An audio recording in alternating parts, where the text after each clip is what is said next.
Hello guys, welcome to my channel. Episode की शुरुआत अम्मी से होती है। वो कमरे में आती है जहाँ पे इकबाल नाचता है। वो डांटती है कि वो अभी भी सीरियस नहीं हुआ है। इकबाल कहता है कि अगर कोई शादी के बाद सीरियस हो जाता है तो वो शादी नहीं करना चाहता। अम्मी उसे इस तरह बोलने से मना करती है। इकबाल उसे इतना इमोशनल ना होने के लिए कहता है। अम्मी इकबाल से कहती है कि शादी के बाद उसे हमेशा टेनी को नंबर 1 पे रखना होगा। बाद में इप्शिता कमरे में इकबाल के पास आती है। वो इकबाल से कहती है कि वो सच में बहुत हैंडसम इंसान है और उसे टेनी से भी अच्छी लड़की मिल सकती है। इकबाल कहता है कि उसने पहले से ही वादा किया था और अब उसे उससे ही शादी करनी होगी। इप्शिता कहती है कि ये उनके पूरे जीवन की बात है। वो अपने मोबाइल में फिर एक ऐप उससे बताती है और कहती है कि इसके ज़रिए वो एक अच्छी लड़की ढूंढ सकता है। इकबाल पूछता है कि उसे ये सब किसने सिखाया। इप्शिता फिर इकबाल से कुछ मांगने के लिए कहती है और बोलती है कि मुझे टेनी चाहिए। इकबाल माफ़ी मांगता है और कहता है कि मैं टेनी नहीं दे पाऊंगा।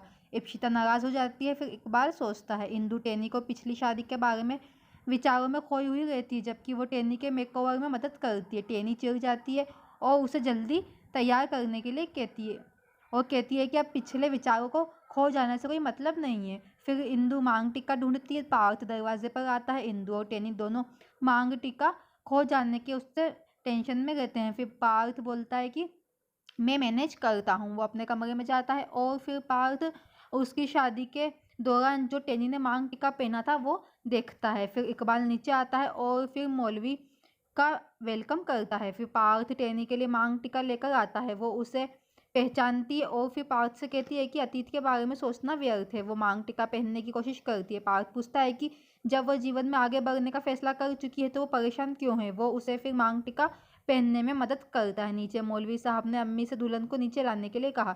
इकबाल इप्शिता की ओर देखता है, फिर खुद टेनी को लेने ऊपर जाता है। फिर कमरे में टेनी पार्थ को जाने के लिए कहती है। पार्थ पूछता है कि क्या वह जीवन भर के लिए इकबाल से छुपा पाएगी कि उसकी याददाश्त वापस आ गई है। इकबाल एक सच्चा आदमी है और वो उससे झूठ बोले कि टेनी ने उसे इस समय सही और गलत में उलझाने के लिए मना किया। वो इकबाल से शादी कर रही है और कभी भी उसका साथ नहीं छोड़ेगी। इकबाल फिर पार्थ को टेनी के कमरे से बाहर निकलते हुए देखता है। वो इकबाल फिर उससे पूछता है कि तुम यहाँ पे क्या कर रहे हो। फिर वो कमरे में जाता है। कमरे में टेनी तैयार थी। इकबाल टेनी से पूछता है कि वो क्या उससे प्यार करती। टेनी पूछती है कि वो किस तरह का सवाल कर रहा है, अगर वो ना कहेगी तो क्या उससे वो शादी नहीं करेगा। इकबाल कहता है कि वो उससे सच्चा प्यार करता है और अगर उसके दिल में कुछ है तो उसे उसे बताना चाहिए। टेनी उसे फिर घूरती। इकबाल फिर हंसता है और कहता है कि उसे समझाने में उसे 4 साल लग गए हैं और अब वो उससे ज़बरदस्ती शादी भी करेगा। वो फिर उसके हाथ में हाथ डालकर फिर हॉल की ओर आते हैं। फिर इकबाल नीचे आता है और टेनी को कुछ कहने का मौका देता है। फिर वो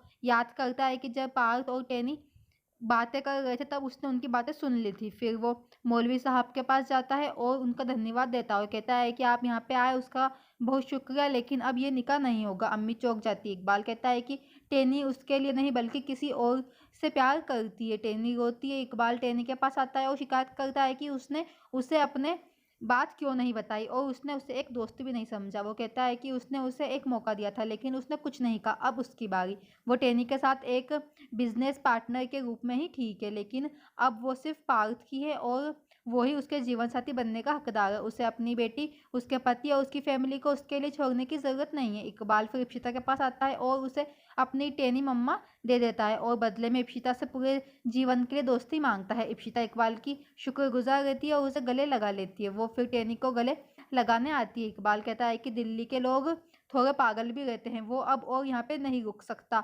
वो फिर अपनी रोती हुई अम्मी को बताता है और फिर उन्हें जाने के लिए बोलता है। फिर इंदु खुश हो जाती है और टेनी को गले लगाने के लिए आती है। वो इकबाल को बाहर जाते हुए देखते हैं। उसे जाते हुए देखते टेनी रोती है। फिर इकबाल उन सबसे बाय करता है और वो लोग भी उससे बाय करते हैं और सब लोग एकजुट हो जाते हैं।